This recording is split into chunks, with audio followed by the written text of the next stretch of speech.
Where are you going, Holmes? Have you been invited somewhere? We have been invited, Watson. We have. Where to? To the Baker Street Irregulars' annual dinner. They sent us an invitation. It is on the table. A dinner?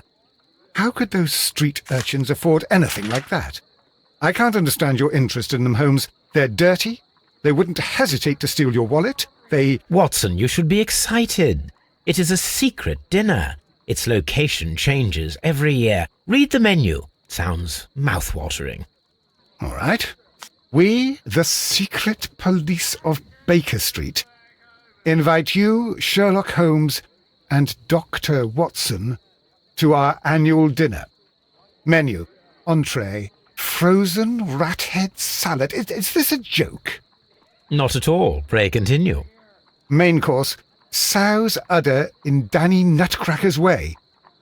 Sounds disgusting, Holmes. Hedgehog goulash. Street turnips in homemade juice. And it goes on. I can hear them on the stairs now. Oh, we can't go there. We can't eat that. Watson, you'll hurt the feelings of those poor children. We have to go. Oh, Mr. Holmes. It is fine, Mrs. Hudson. Mr. Holmes! Wiggins, Dr. Watson is getting ready. He will be delighted to join us. You don't look well, my young man. Is there something wrong? Don't tell me the dinner is cancelled. Mr. Holmes is my brother Leighton. He's in a prison cell. They say he's killed 2 men. You have to help us, Mr. Holmes, 'cause I know he didn't do it. Where is he now? From what I've heard, they took him to the yard, and they gave him a good beating already. You know what they're like. They'll hang him. They won't look any further. Holmes, we have to help him. Well, and forget about the dinner? Wiggins, I'll take the case. You're fantastic, Mr. Holmes. I'll be waiting for you at the crime scene. You'll be there, right? It's on Half Moon Street in Whitechapel. Very well.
Please, gentlemen, leave the scene now. Oh, Mr. Holmes, is that you? Good evening, Constable... Constable Marrow. I was here with Inspector Aberline during the Ripper case, Mr. Holmes, back in '88. But then this is nothing like that case. With this one, we've got the murderer, the weapon, and the statements, which speak for themselves. Of course, Marrow. But you know that appearances can sometimes be deceiving.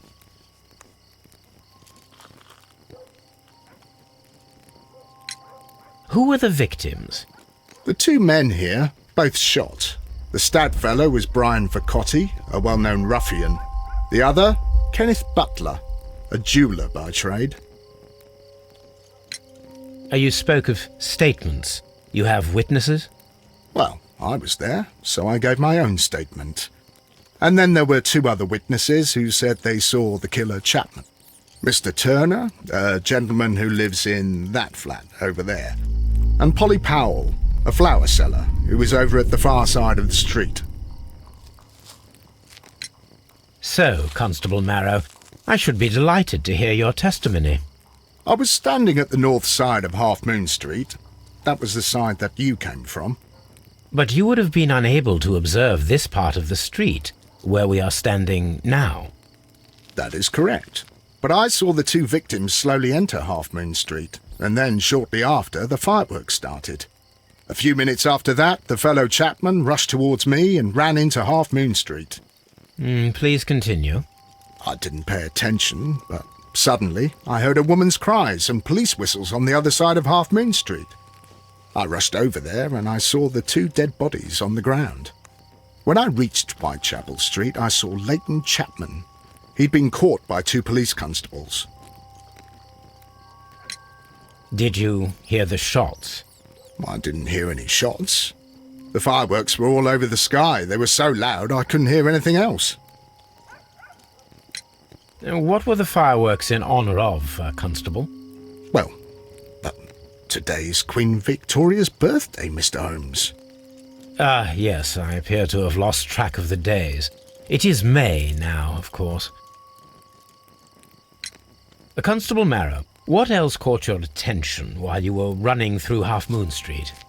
I saw nothing but rats, and I took the time to light every corner with my lamp. Did you happen to look up at Mr. Turner's window when you were on Half Moon Street at that time? Yes, I saw that the window was open, but no one was there. It was dark in the room. Constable, your statements have been of great value to me.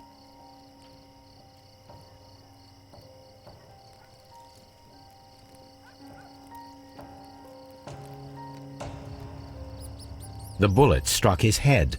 This man didn't stand a chance.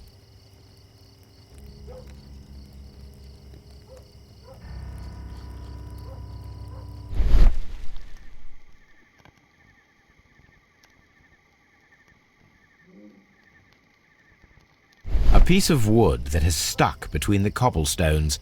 Let us take a closer look.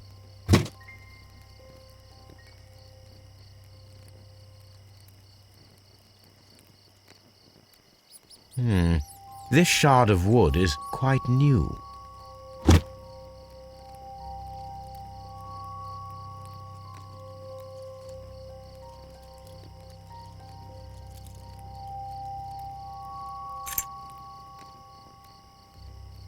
This is an ordinary key. I wonder what kind of door it opens.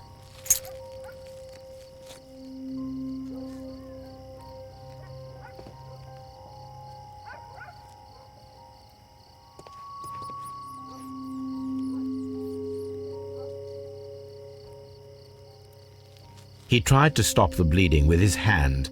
Death was not instant. The bullet penetrated his stomach, a dreadful wound.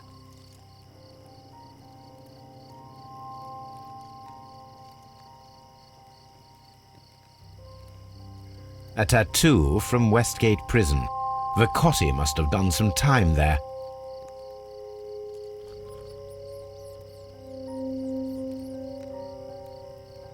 Brian Vercotti suffered greatly. What a terrible way to die.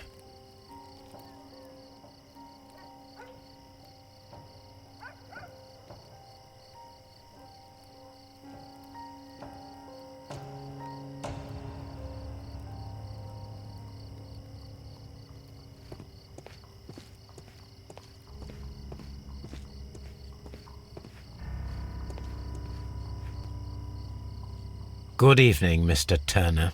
I heard Constable Marrow reply to you as Mr. Holmes.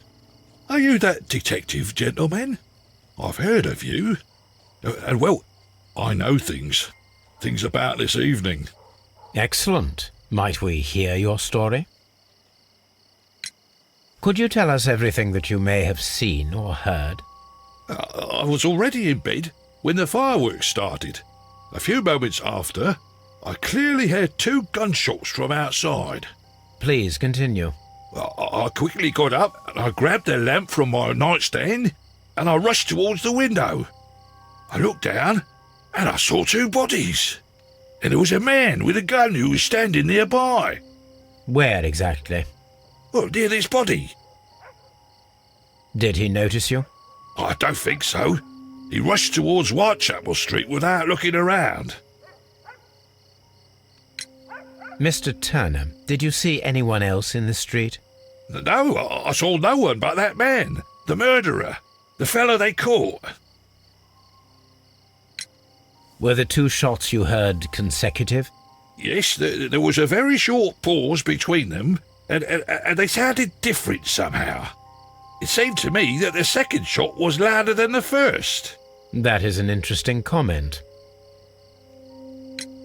Mr. Turner, what were your actions after you stepped up to the window?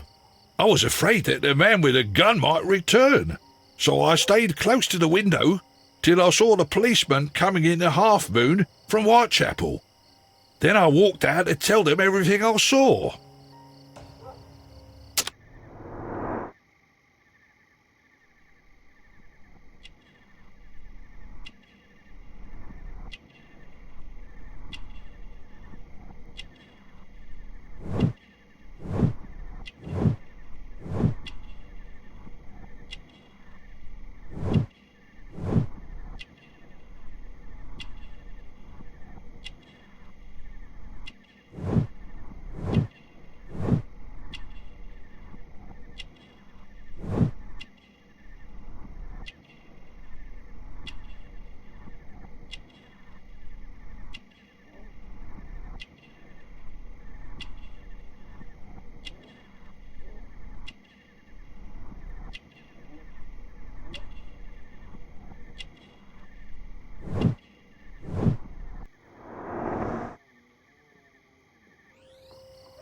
You have helped us a great deal, Mr. Turner.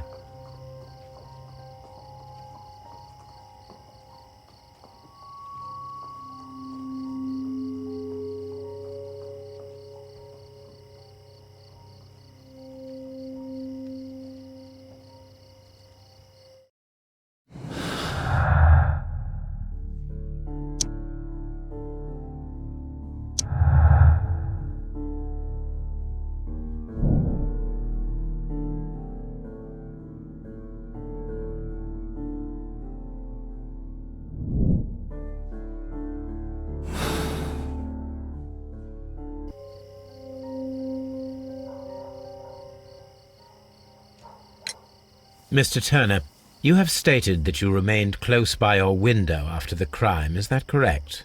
Oh, yes, Mr. Holmes. I stayed at my window until the policeman arrived to examine the dead bodies.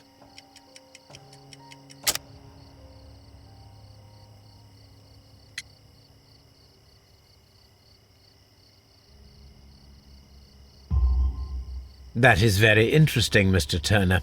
Constable Marrow stated that he did not see anyone at the window when he was running through Half Moon Street. Well, I think Constable Marrow and me, we might have been distracted by the whistles and shouts coming from Whitechapel. We could have missed each other somehow.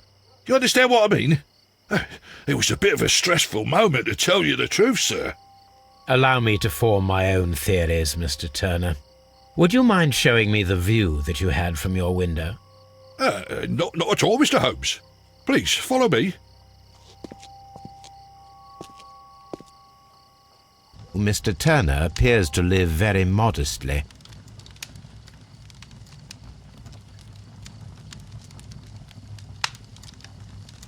This fire is dying out. It was last tended to over an hour ago.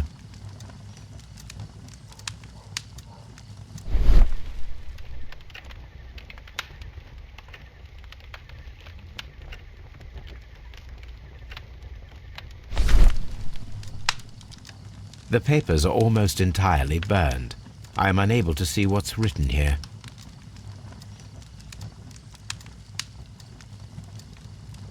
These words are illegible. The papers were thrown into the fire just a short while ago.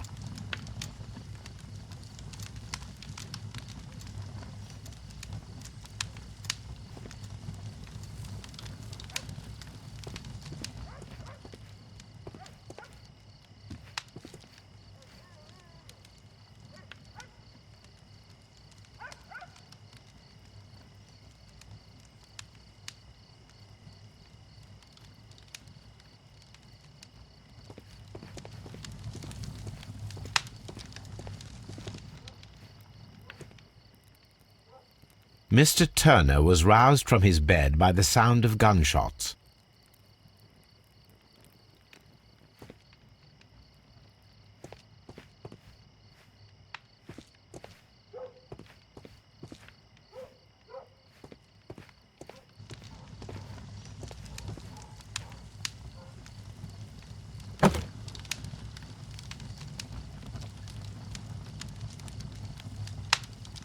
A perfect match.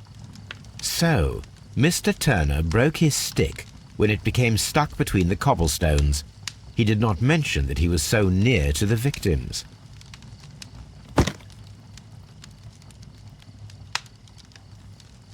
The books on this shelf are in a mess. It looks as though Mr. Turner was trying to find something in a hurry here a short while ago.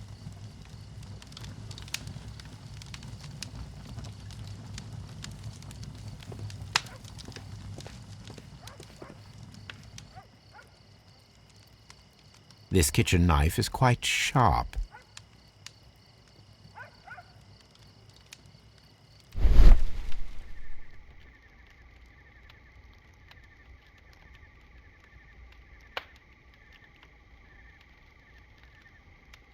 There are pieces of shredded paper scattered over the table.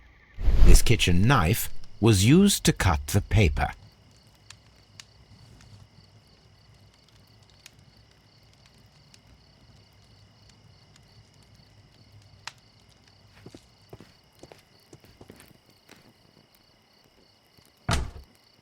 So, that's the view Mr. Turner had when he opened the window. The dead body of Kenneth Butler. Brian Vercotti's contorted corpse. Mr. Turner had a perfect view of the crime scene. He saw the bodies clearly, and Leighton Chapman standing over them.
So Mr. Turner used a book to hide an object that he found on Kenneth Butler's body. The question is, what did he find?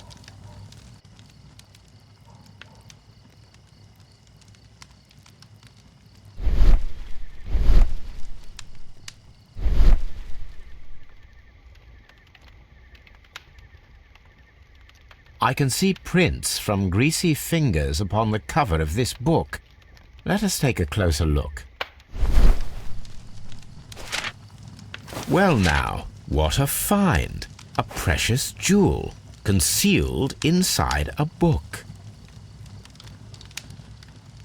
A bracelet with a unique ram's head design, a distinctive feature of ancient Grecian artifacts, probably of the Hellenistic era.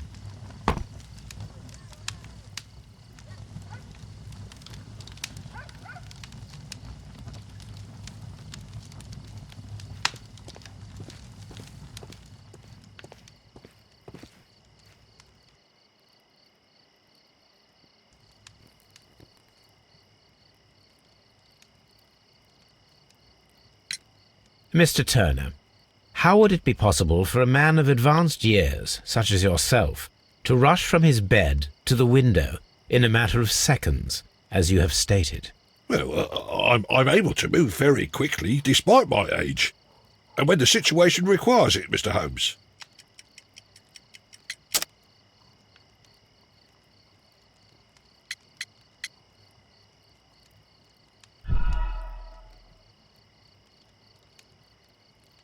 Well, I'm able to move very quickly, despite my age. And when the situation requires it, Mr. Holmes.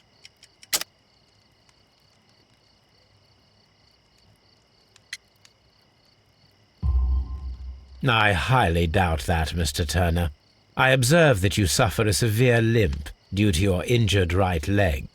It would have taken at least 10 seconds for you to approach the window. That means you could have easily missed something or someone in Half Moon Street during that time. You're right, Mr. Holmes. I could have missed something. But it did seem to me that everything happened so quickly. Time can pull tricks on you.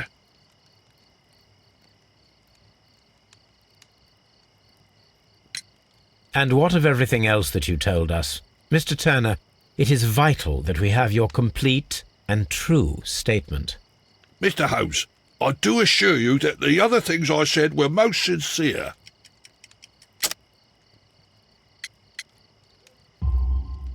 Mr. Turner, you were not sincere with me. Not then and not now. But Mr. Holmes... This, Mr. Turner, does not look like anything that a poor man might possess. It is worth more than the home that you live in. I can explain.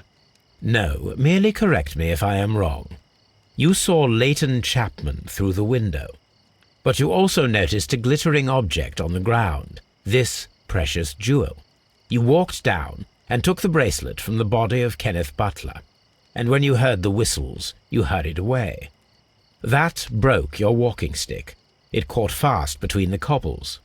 Constable Marrow was unable to see you in the window as you were climbing up the stairs on your way back to your flat. Upon returning home, you hid the precious jewel inside a book.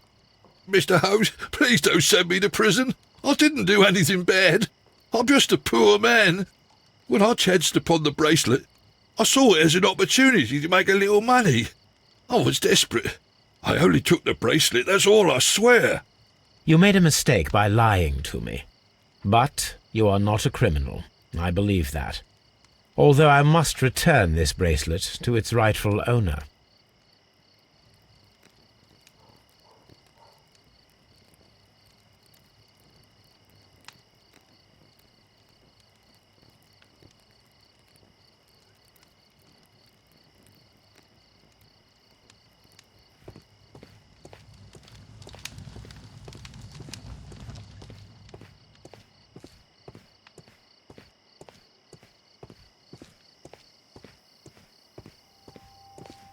I'll do anything to save my brother, Mr. Holmes.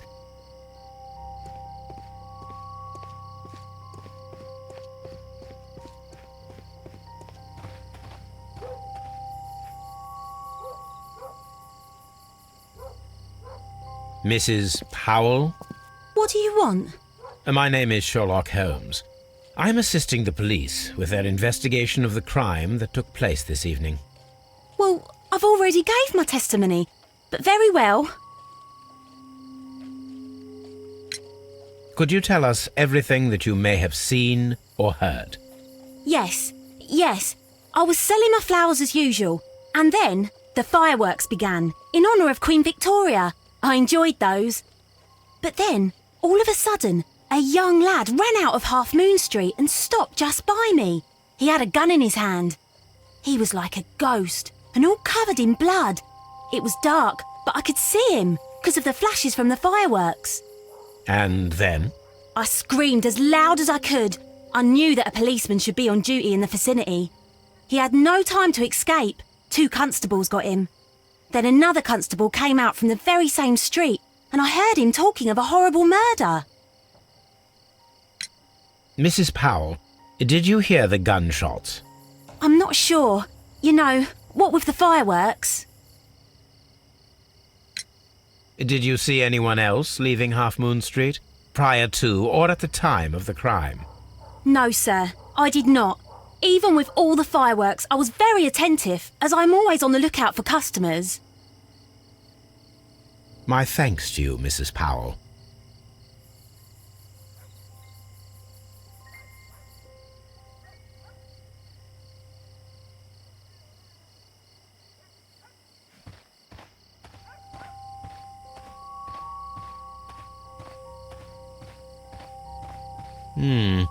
This mirror is turned towards Half Moon Street.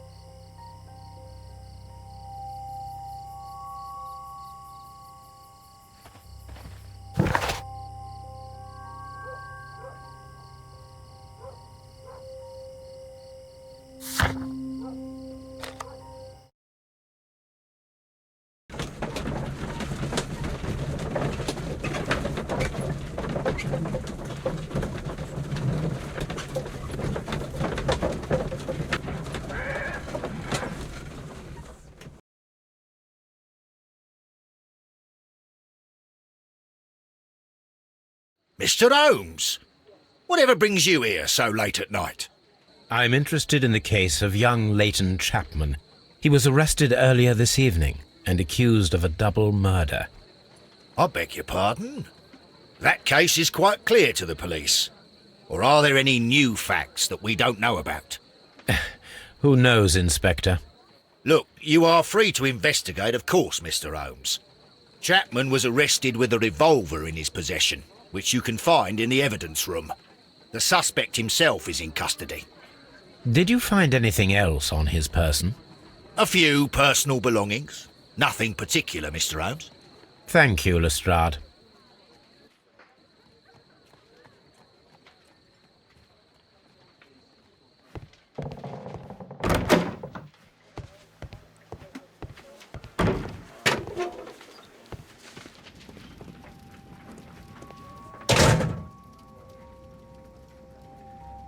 These cigarettes are filled with cheap tobacco. Nothing interesting.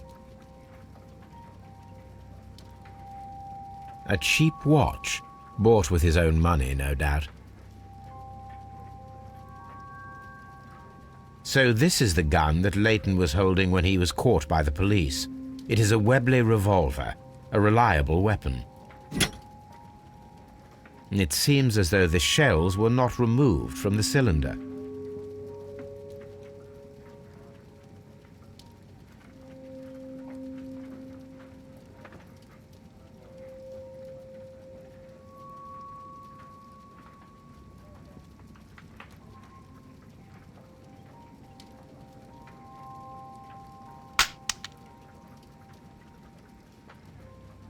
Two out of the 6 shells have been fired. There were 2 shots.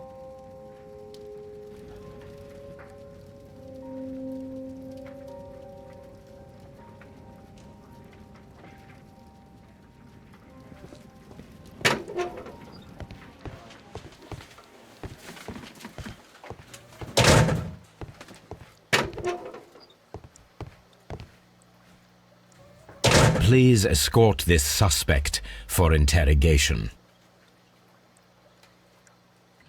Good evening, Mr. Chapman. Who are you? I've got nothing to say. It's all a mistake.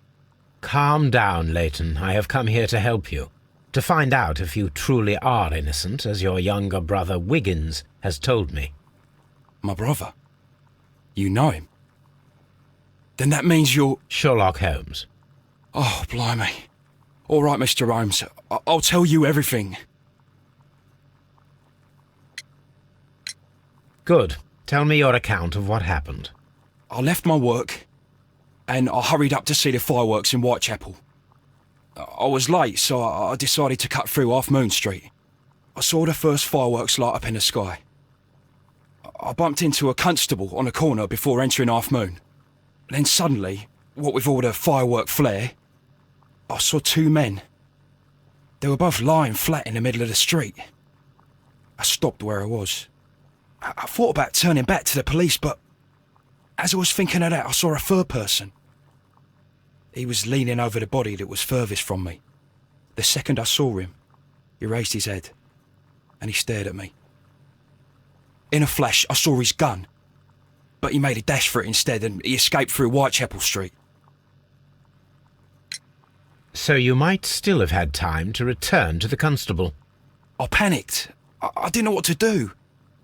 Anyway, I approached the bodies just to see if they were still alive.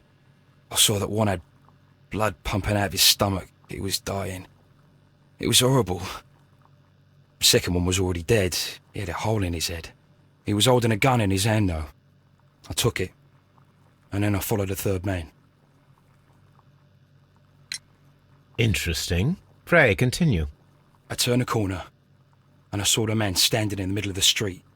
He seemed to be in some sort of panic. And then, Mr. Holmes, something strange happened. I told the police and they laughed at what I said, but I swear to you, my words are true. I started running towards him. But then I was blinded by a flash. It was so bright that I hardly saw anything for a good dozen seconds. But I kept running forward. As I arrived in Whitechapel, I heard a woman screaming. And then I was caught by the police. But there wasn't a trace of that man. Of course, then they found a gun and all that blood. I couldn't see the murderer escaping and all that mess. Perhaps I was still half-blinded at that moment. A thrilling account, my young man. Leighton, are you able to describe the person whom you saw standing in Half Moon Street? Well, I wasn't able to see his face at all. It was too dark, and he was too far away. I could see his silhouette. And what about that? Nothing so special. He was wearing a jacket. He was quite average in size and his weight. I see. Was there anything else that struck you at the time? No. But perhaps it's strange, but I can't remember the sound of his footsteps as he was running away. Perhaps it was because of the fireworks or the surprise of me seeing him.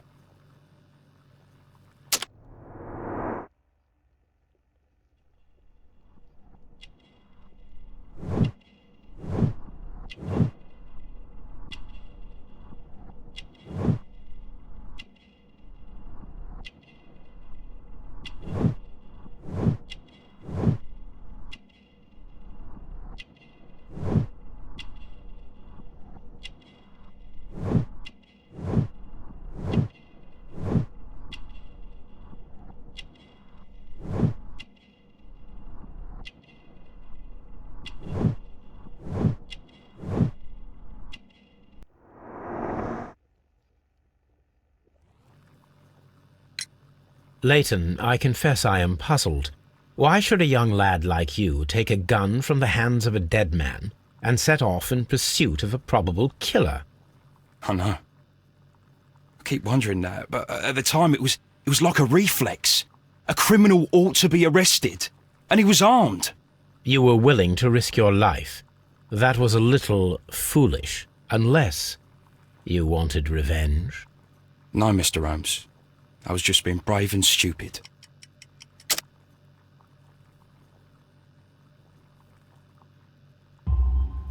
I'm sure that you were, but I believe that you may have recognized one of the victims, Brian Vercotti. You knew that gentleman well, did you not?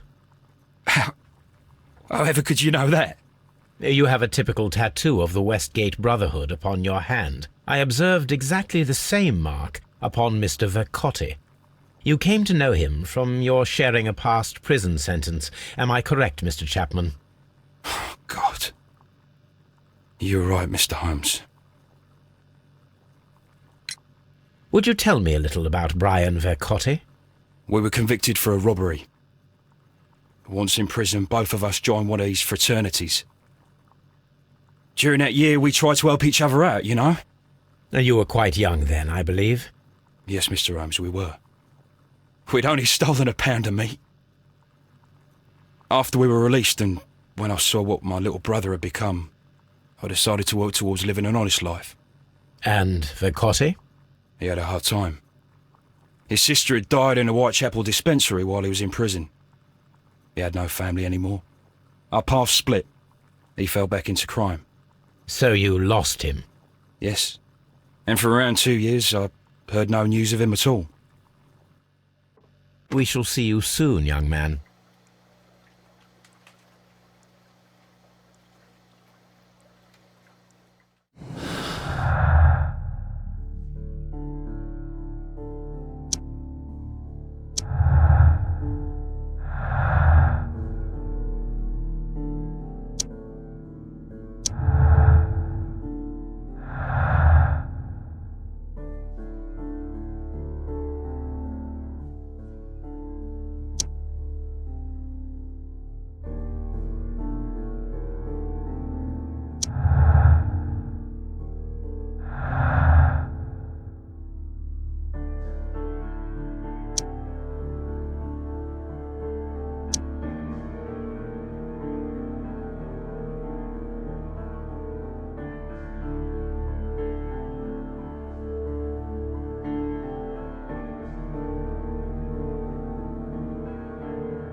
What's up with you, lad?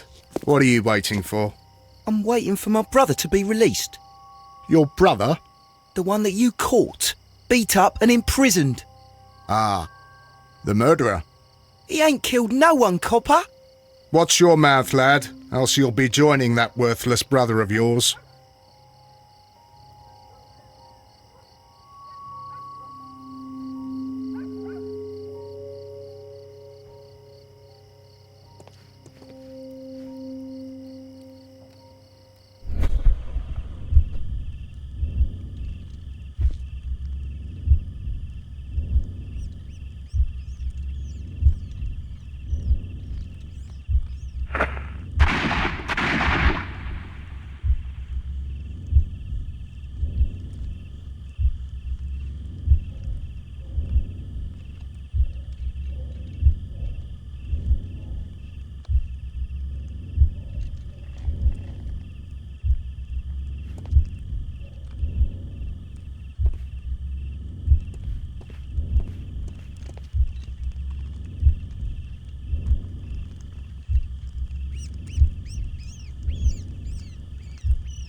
I am unable to see any higher.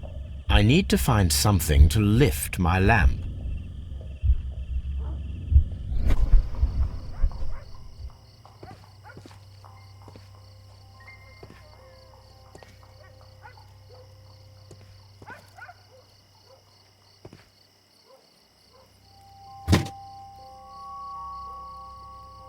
This should be useful.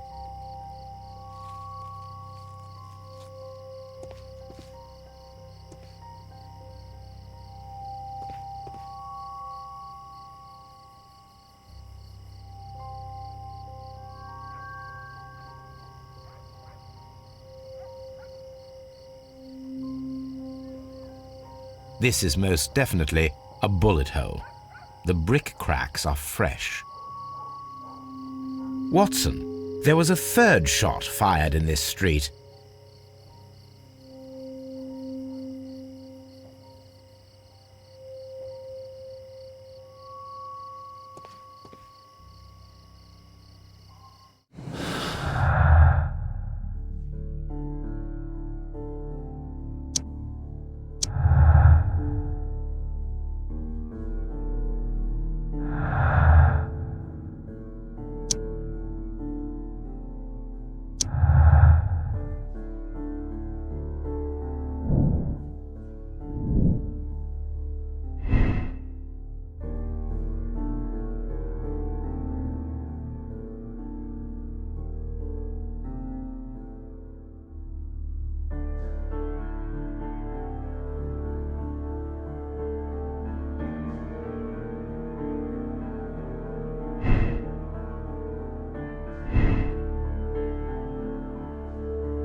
Constable Marrow, I would value your assistance in this investigation. It would be my pleasure, Mr. Holmes. I would like to make sure that there are no places in Half Moon Street where a man could hide while you were running through it with your lamp. All right, Mr. Holmes, what should I do? Take your lamp and start walking, just as you did before, and try to find me. Understood.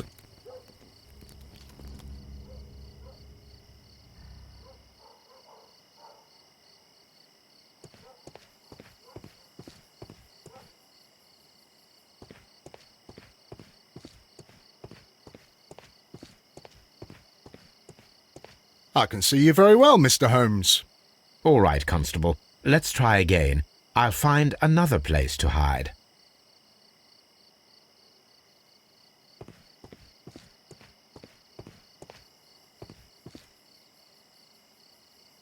Here you are, Mr. Holmes.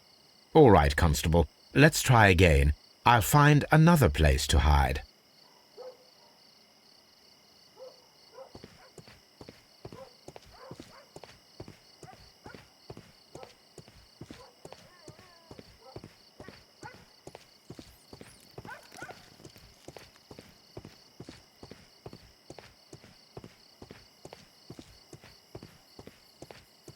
Mr. Holmes, it wasn't difficult to find you at all.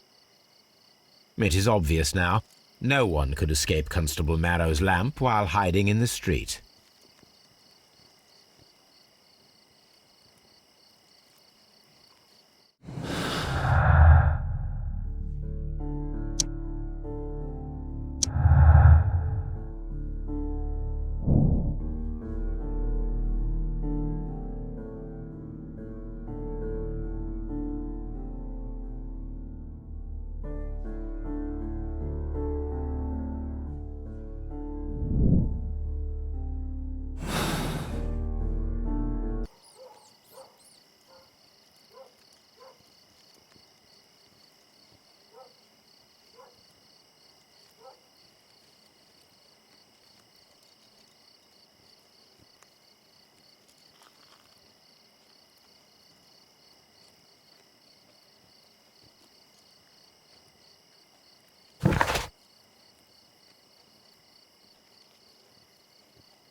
Here it is.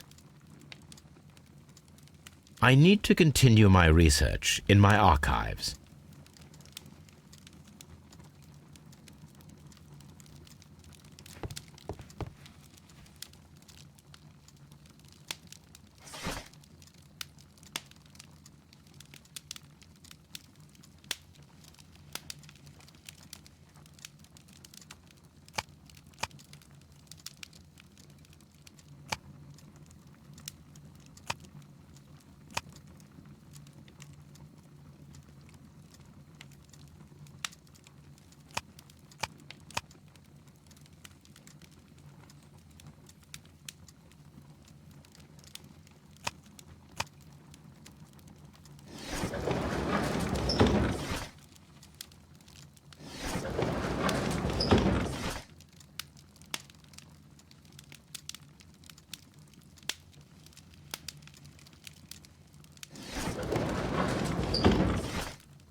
Here it is. One of the victims, Kenneth Butler, was involved in the story of the stolen Hellenistic treasures. A visit to his pawn shop should tell me more.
Mr. Butler's key matches the lock perfectly.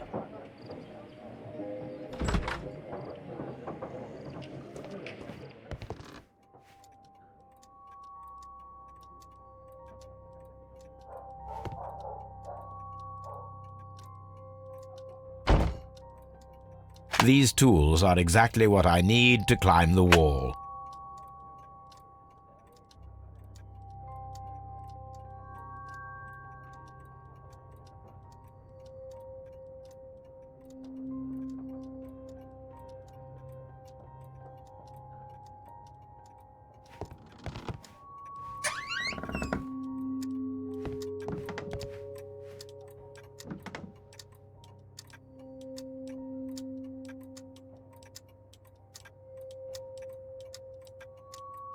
This is exactly what we need in order to imitate the flash of the fireworks.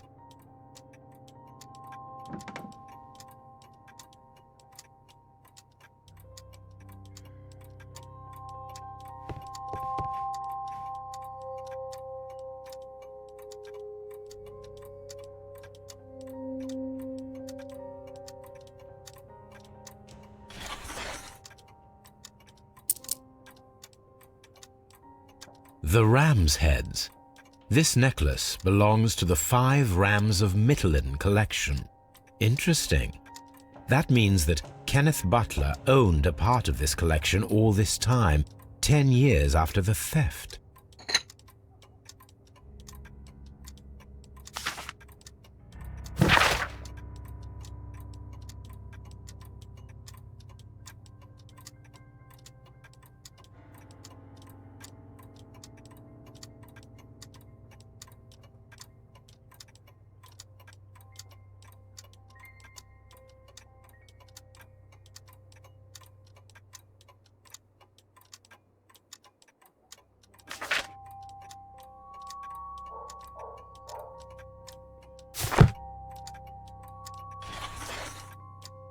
It looks as though Mr. Butler kept a careful record of his operations.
Why are you looking at me all the time like that? I'm just watching you, lad. I never know what to expect from people like you. People like me? Yes, street beggars and thieves. I ain't a thief. Oh, no? Then where did you get whatever it is that you're gnawing on? I very much doubt that you bought it. What ain't seen can't hardly be stolen.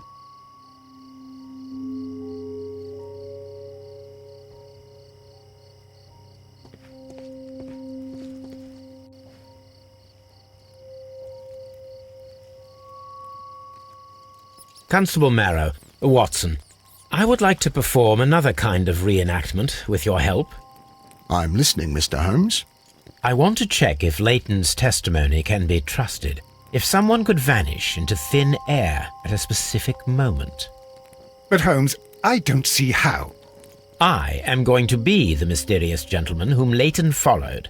I will stand exactly where he saw him before he was blinded by the flash. Watson, you will be Leighton. When I fire the signal flare, you should start to chase me. I understand, Holmes. You, Constable Marrow, just play your part and do exactly as you did. Just, please, wait 5 seconds after the signal flare. I doubt that Polly Powell would have screamed any earlier. As you say, Mr. Holmes. Let us begin then. Catch me if you can.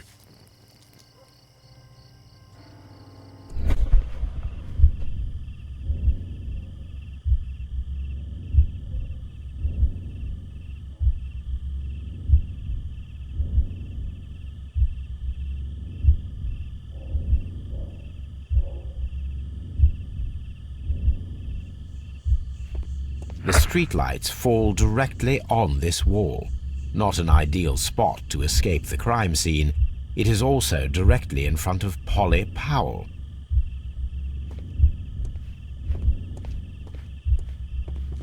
This wall is cast in shadow.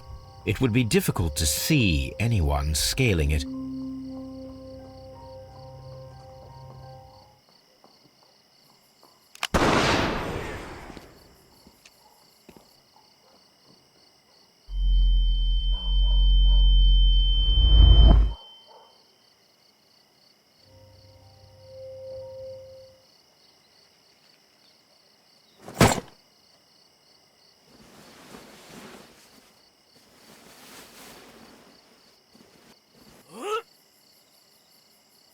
I can barely see anything.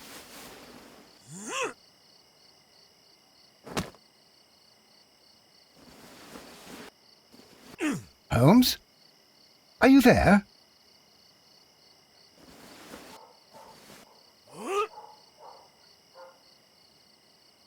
I should try climbing faster.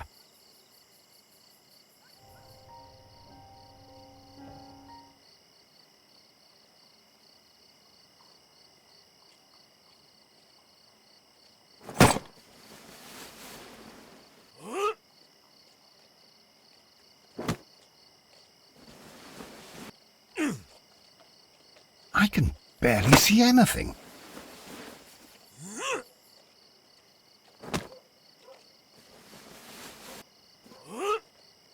Holmes? Are you there?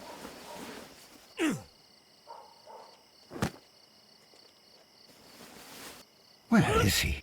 My God, a man can't just disappear like that.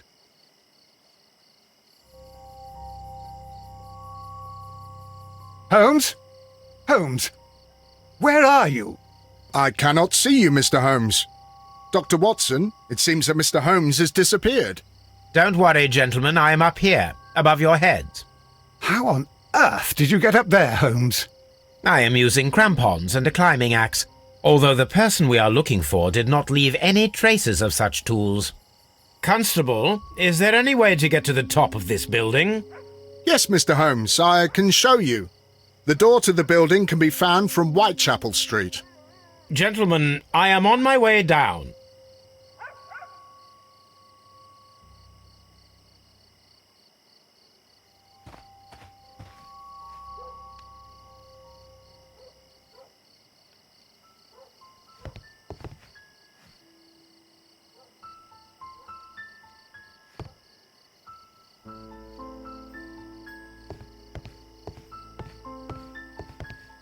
These shards of glass are from the window above.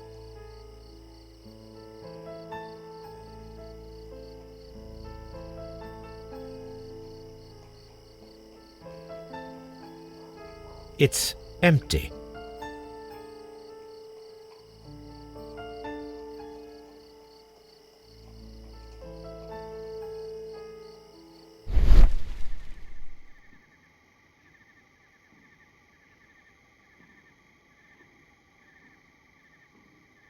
A cluster of thick black threads.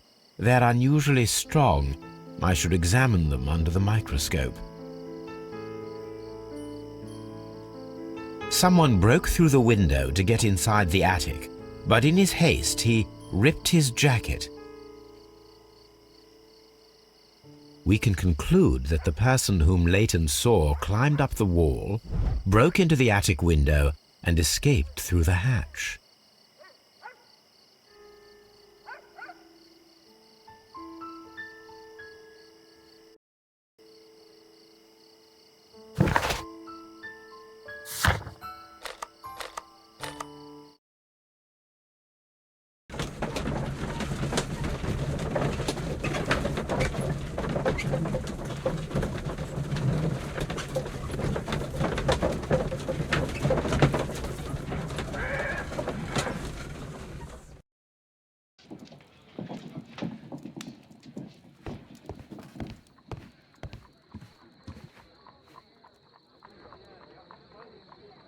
Let us take a closer look.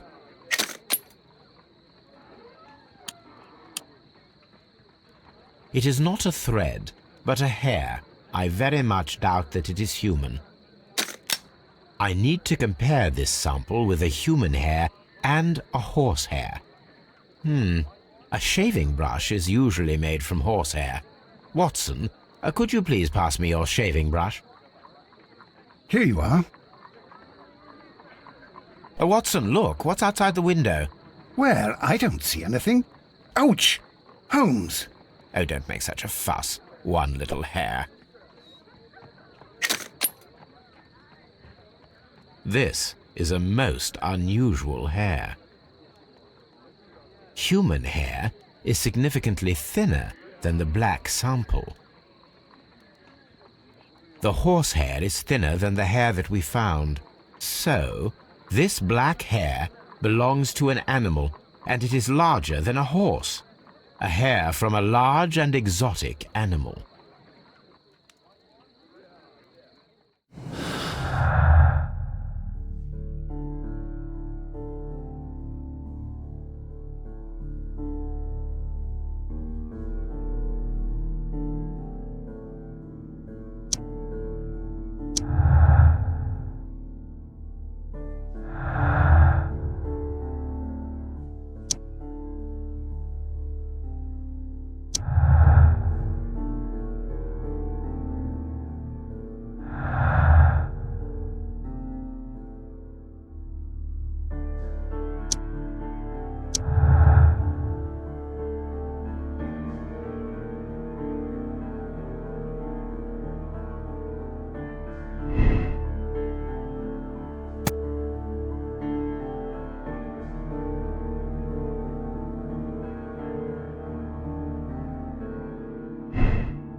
Wiggins, my lad, what are you doing here? You'd best be leaving and be quick about it.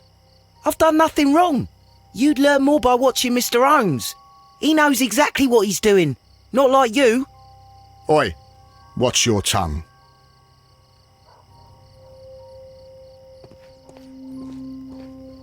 It would be my pleasure to assist you with your investigation, Mr. Holmes.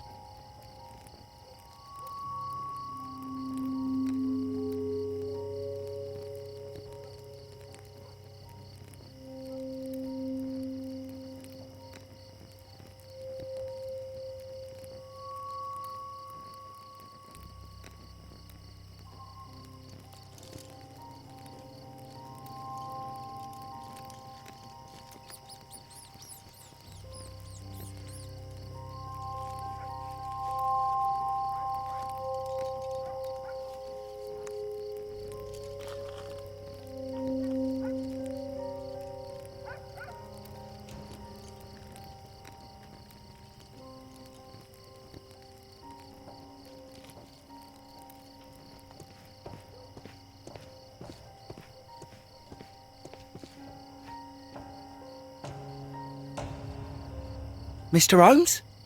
We have good news for you, Wiggins. The investigation has proven very interesting so far. We found facts and details that confirm your brother's innocence. I knew it, Mr. Holmes. But for now, Wiggins, we need your help. Anything you like, Gov. I need you to locate a circus that has stopped over in London. It needs to have disposed of at least one exotic animal, a very large one. You can count on me, Mr. Holmes.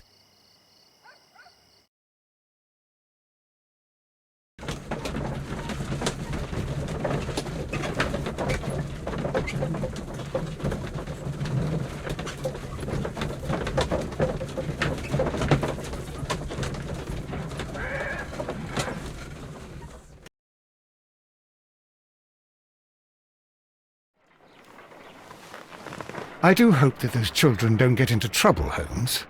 Don't worry, Watson. I predict some news in 7 seconds.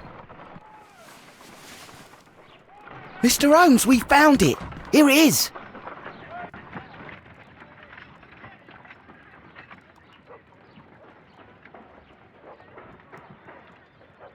And this is a young Indian elephant, the highlight of the show.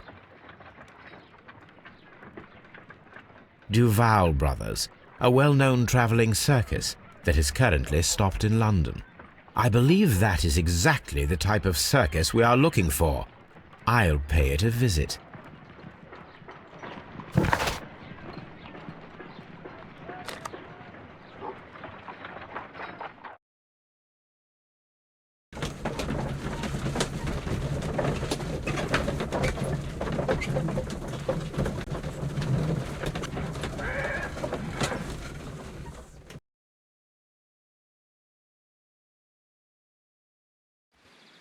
Hey, you! Stop right there. Good morning, sir. Pardon me, but why am I not allowed to walk around here? Because it's private. Well, I only wanted to meet the artistes. You're wanting to apply for... Nah, you don't look like the type of, artistic lockpicker that we're looking for. You might be surprised. What? Nah, I don't think so. Clear off.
Stay where you are. What are you doing here, and where is Sherlock Holmes? Calm down, Watson. Take deep breaths now. It's me. Oh, thank God, Holmes. I can't get used to your disguises. Thank you, Watson. That means I am ready to go.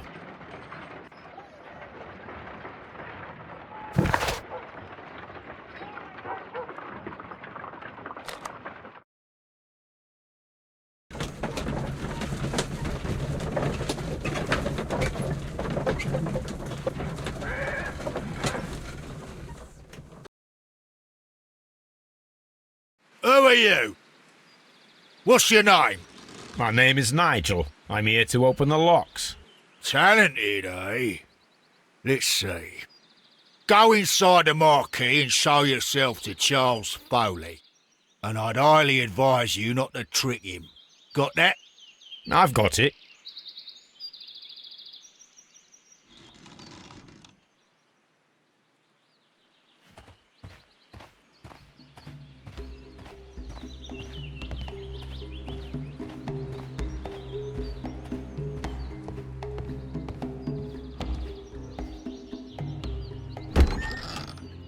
So, everything is here, just as you asked.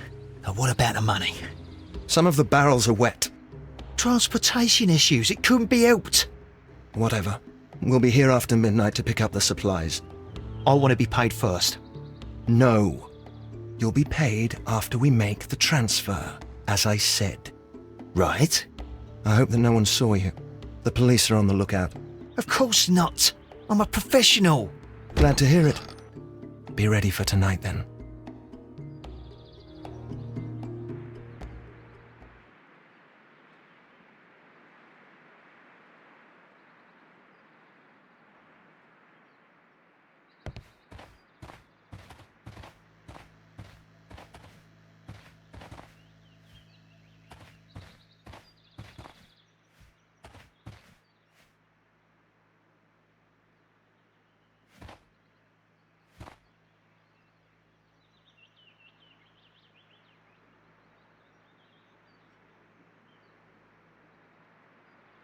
This wooden barrel is damaged.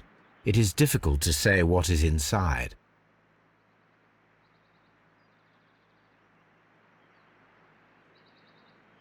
This wooden barrel is damaged. It is difficult to say what is inside. There is a spot on this barrel that was intentionally painted out. The crest of the Honourable Artillery Company. Could it be gunpowder? I need to be sure.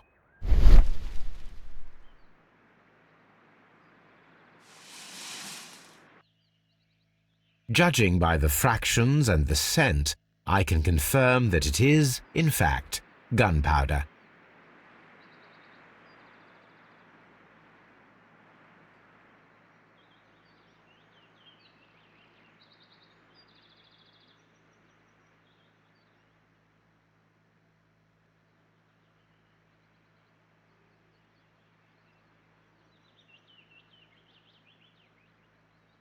The barrels are roughly clustered. It seems as though they were brought here in a hurry.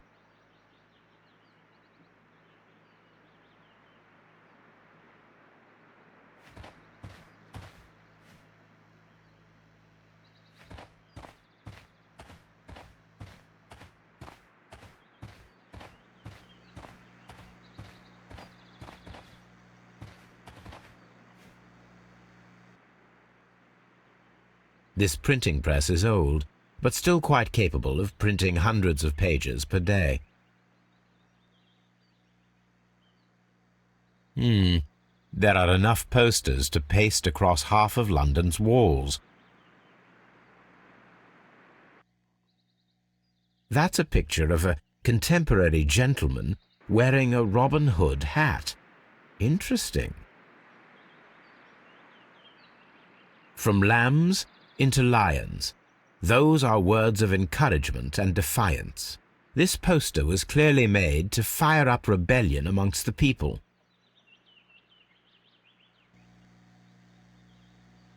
Powder kegs, a printing press, and a great many blank papers. All of this was stolen by the Merry Men quite recently, and these poster samples. I am quite sure it is not a coincidence. The Merry Men are planning some sort of sabotage. Stop right there. Who are you? Are you Charles Foley? Maybe. They say that I can open any door. Do they now? We'll see that lock near the chains on the table over there. Open that.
I need to find out what's behind this Charles Foley.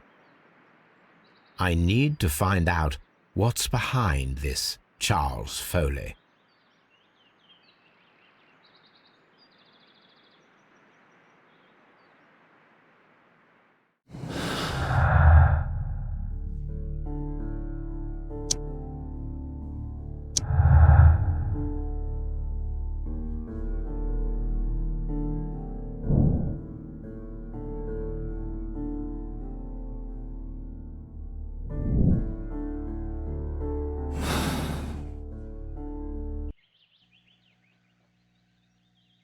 Ah, well, they're right. What's your name? Nigel Shirley, from York. Ah, Nigel from York. Never heard anything about you. How'd you hear about me?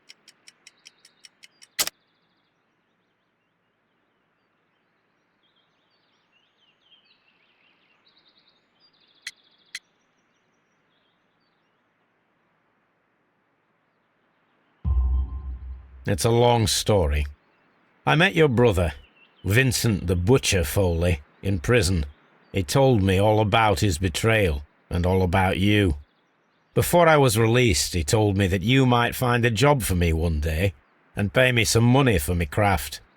Well, he died 7 days ago in prison. I'm sorry to hear that. That's all right. The traitor has paid the blood price for it. And you'll do the job anyway, because I need a talented lockpicker. I know just where to search for his legacy. It's all about the Hellenistic treasures, isn't it? Osh, you fool. Now, listen up. You'll come with us tonight, and you better mind yourself. Us? Wait, who's coming then? Billy, Jack and me. And what will I get for that? We'll share the loot. The one you seem to know about. Right. Wait for us at the abandoned manor house on a corner of Ladbroke Grove and Kensington Park Road at midnight. Deal.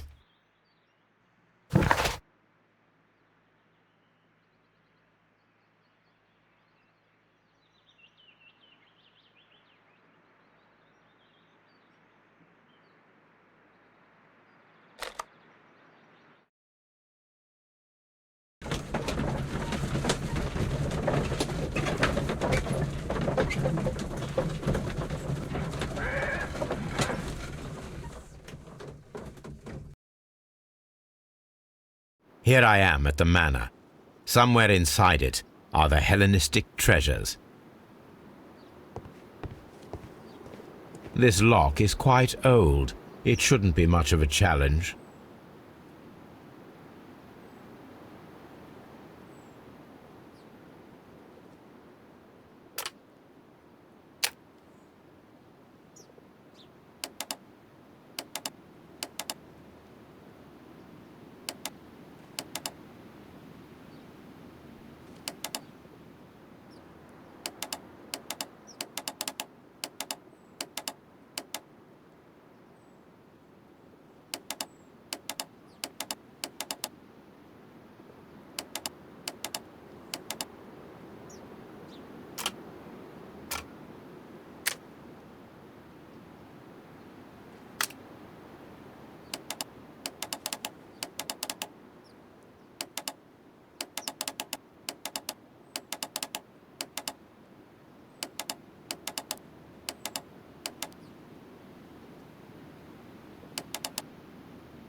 I need to find where the safe is hidden and lockpick it.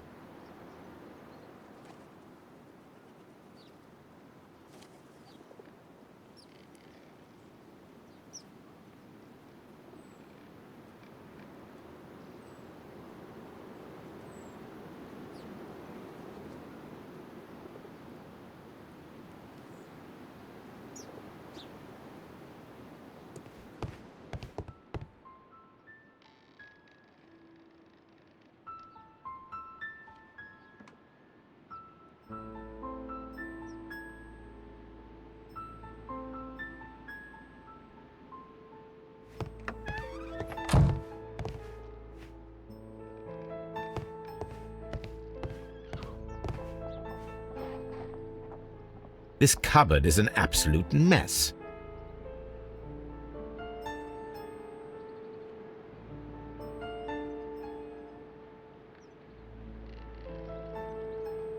Several books have fallen from the shelves. It seems as though this cupboard can be moved. I'll give it a try.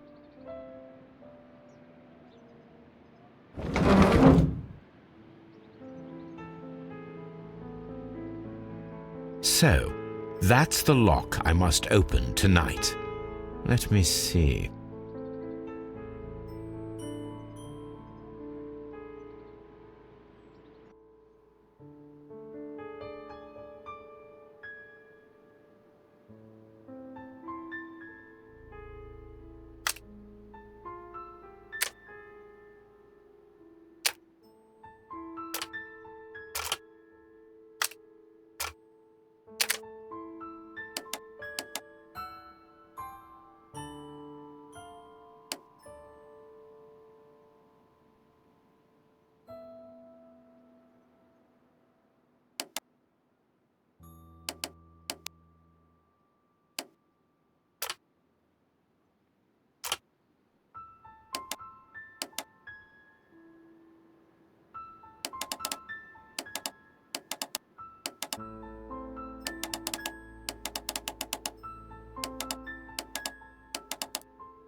What a surprise! Another lock.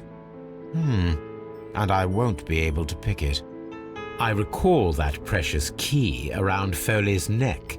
It might prove a decent fit. I suppose they hired me to only open the first lock. Let us wait for the thieves, trap them, and find out. Let us check the thieves' possible escape routes in the event that they are caught off guard by the police from the front door.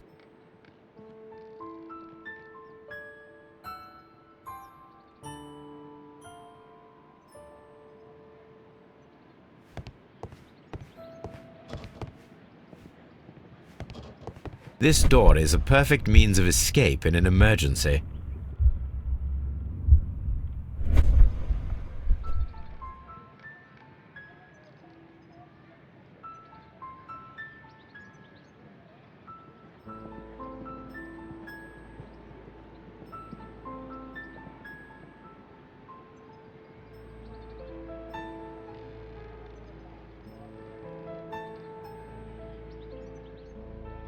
A solid rope.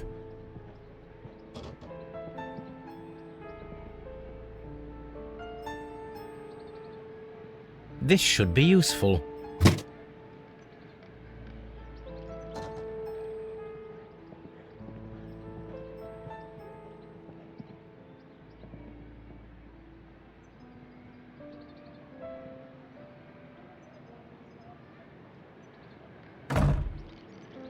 The door is now blocked.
I wonder what this old chandelier is doing on the floor.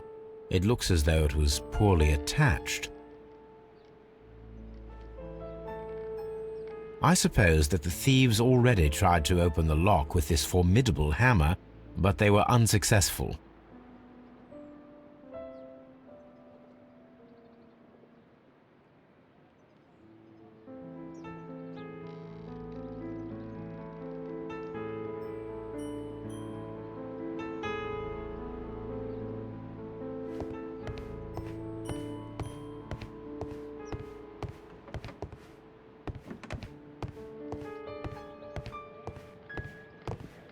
The ground floor window is a perfect way to escape the police.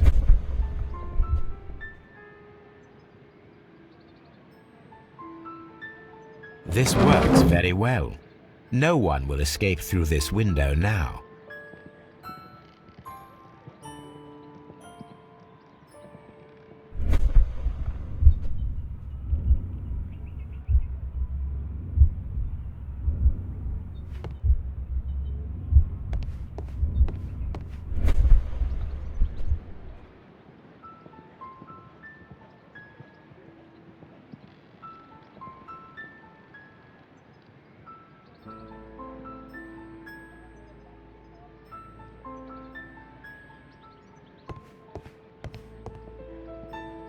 This should be useful.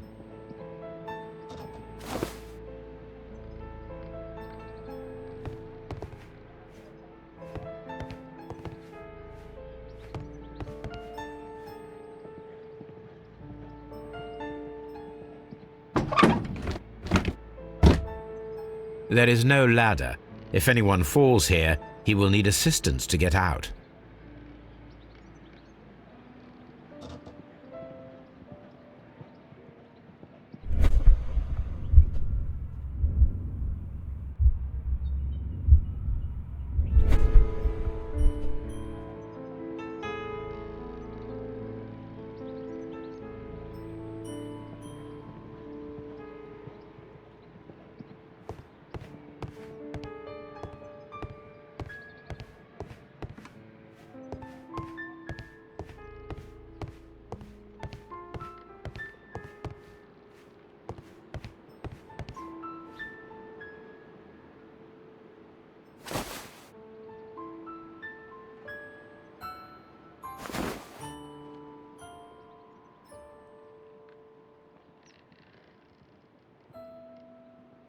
Now, if anyone takes the hammer, the rope will uncoil and make the chandelier fall.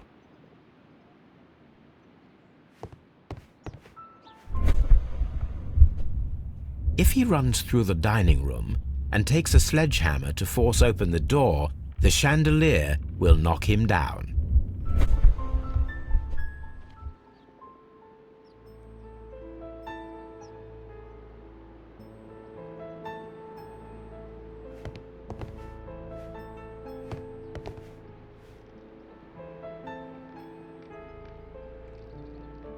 This should be useful.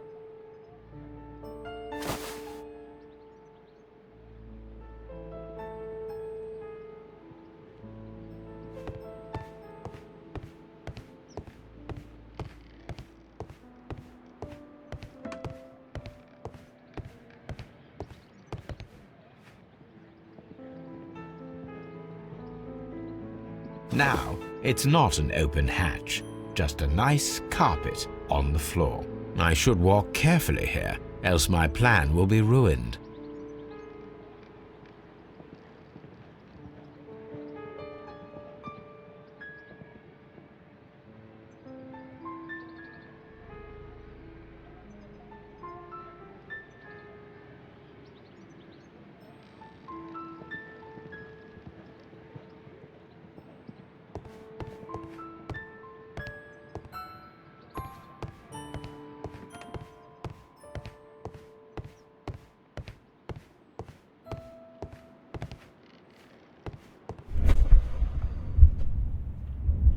Now, if a thief runs through the kitchen, he'll pay a surprise visit to the cellar.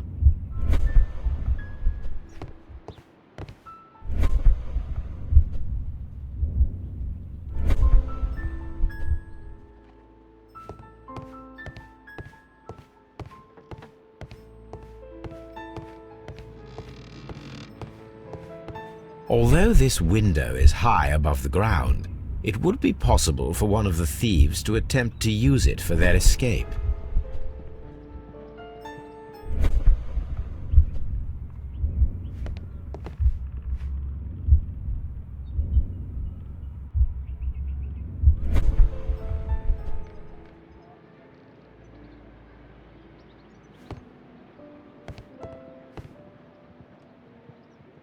This should be useful.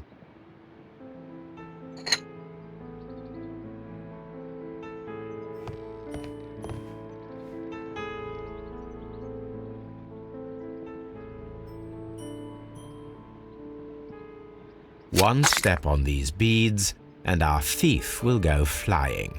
I should walk carefully here, else my plan will be ruined.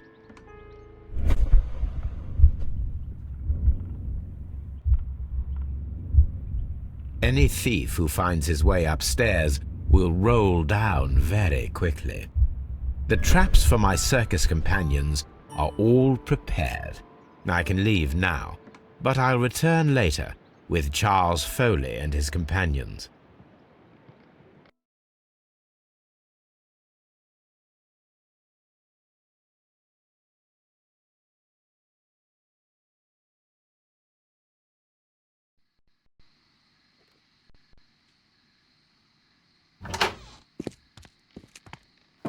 Police! Police!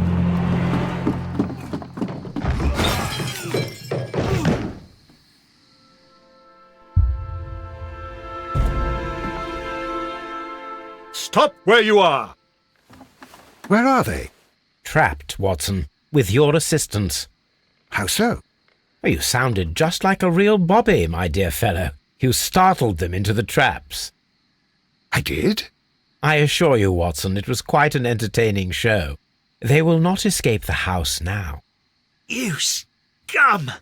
And this is the pistol used for the murder in Half Moon Street. How'd you know about that? Have you closed the case yet, Sherlock? Mycroft, what are you doing here? Did you follow me? Sherlock, it may seem that I used you, but you should be pleased to know that you have served our Queen well, in this instance. So now, let us catch the big fish. But this man is not one of the merry men? No. Then why exactly are we here, Sherlock? This gentleman, Charles Foley, has been involved in a double murder, and the hunter of a set of valuable antiques, the Hellenistic treasures, which disappeared in a theft many years ago. You're no better than the coppers!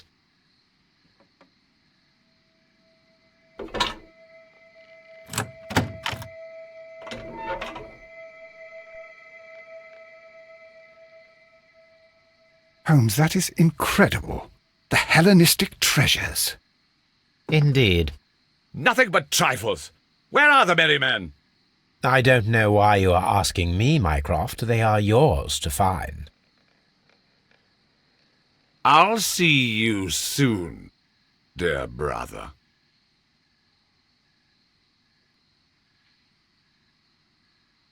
Don't move, you flim-flammer.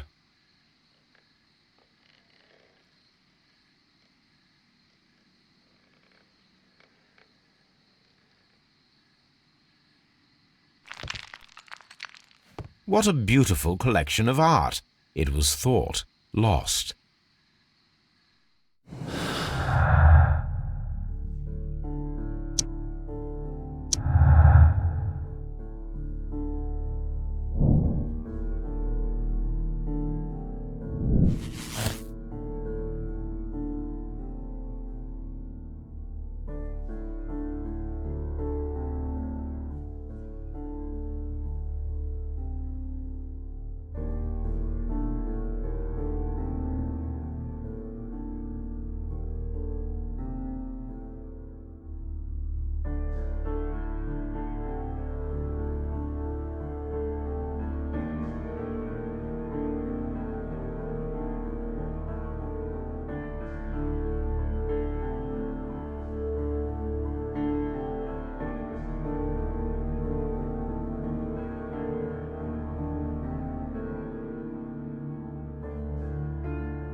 Charles Foley, you committed the crime of premeditated murder and of theft.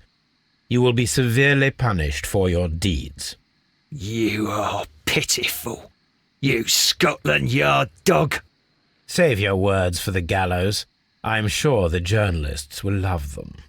I shall leave now, Watson. Gentlemen, please take our friends here into custody.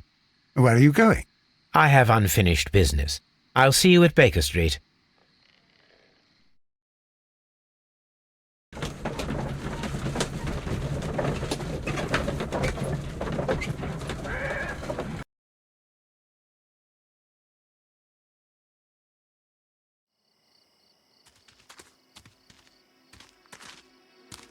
Be careful with the lamps. Don't bring them too close to the barrels. Good evening, gentlemen. Who's there? That is of no importance. What matters is who you are and the plans that you have here. So you can stop us from carrying them out? Eventually, yes. Hey, careful. You'll blow us all up. I'm listening. We are a group known as the Merry Men. But I suppose you knew that already. We are the men who've already lost everything of value in their lives. We are ruined shopkeepers. We are workers who were fired from their jobs, honest people who were robbed. We were forced out from our homes and thrown onto the street, and all of this in the name of the so-called law. The laws that were set out by our government. The laws that make the commoners only more vulnerable and the wealthy more protected. We are not only from the British Empire. Some of us are from the New Lands, America, Australia, and we are many. But men we are still, and we are merry for that we stopped being afraid. For those powers that be had done their best to plant the fear inside our souls, and we accepted it so easily. The fear advised us to keep our heads bowed. It prevented us from fighting. Bankers and politicians, they own our lives, our work, our bread, and they push us to compete between each other, just to see who may serve them better. But in the end, they are the few, so they are weak. They are nothing without their titles. We should not fear them. Our so-called masters should fear us instead. The time has come for our group to stand tall. Our great and many merry men. We are going to blow up the London Stock Exchange. No life shall be lost. But ownerships, debts, and property titles? They shall all be destroyed. They're only papers, after all. So many people will be freed over this night. That is a radical step to take. What result do you truly expect? Chaos. But soon people will understand that they are free, and that they don't belong to anyone. They will be able to work for themselves, together, without letting the rulers dictate what to do, and finally justice will arise. What you are intending to do is a crime. It is not justice. How do you see justice, then? Kids go to prison for a loaf of dry bread. And how many lords do you see punished for stealing from their people, sending them to their deaths in mines or overseas to fight for land? Our masters wouldn't hear us. So now it's time to sing the song of the merry men. Will you let us do our duty?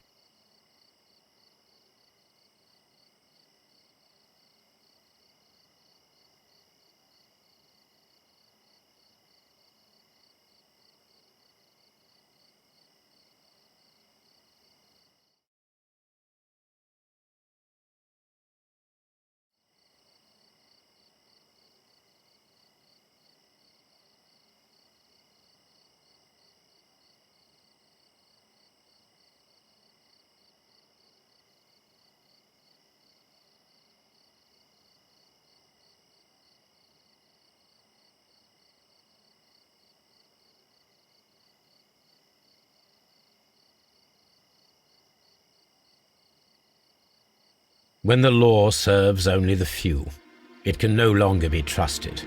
Every man is equal, and he has a right to choose his own way. I shall not stop you.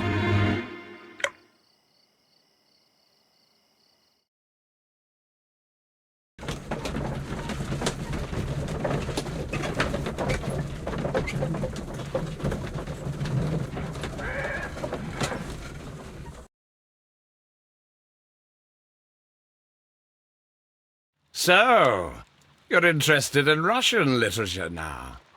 Quite, lately. It is an interesting book. I remember a few lines. Really? I tried reading it myself, but I had a hard time understanding it. Yes, Doctor. It's about intelligence. Sherlock, I vaguely recall one of the lines. Sometimes it takes something more than intelligence to act intelligently. There were also a few words along the lines of, pain and suffering are always inevitable for a large intelligence and a deep heart. Tell me, Doctor, does my brother show any signs of pain or suffering? Not that I know of. Because you see, Doctor, behind all of his masquerade, my brother does possess a deep heart. So deep that he does not recall where he places his love. Well, I'm sure that... His love and his duty that, in the first place, should be directed towards the Empire. For without it, we would be nothing. A country filled with uncivilized men. I should leave now.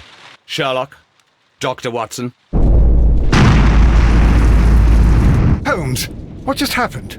What was that? The start of a new world.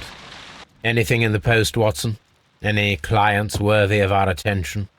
Only a second reminder from Mrs. Hudson about our new neighbour.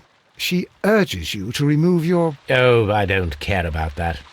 Holmes, the lady who will be moving in shortly has requested the use of our spare room to place all of her boxes. Wait, what? A lady?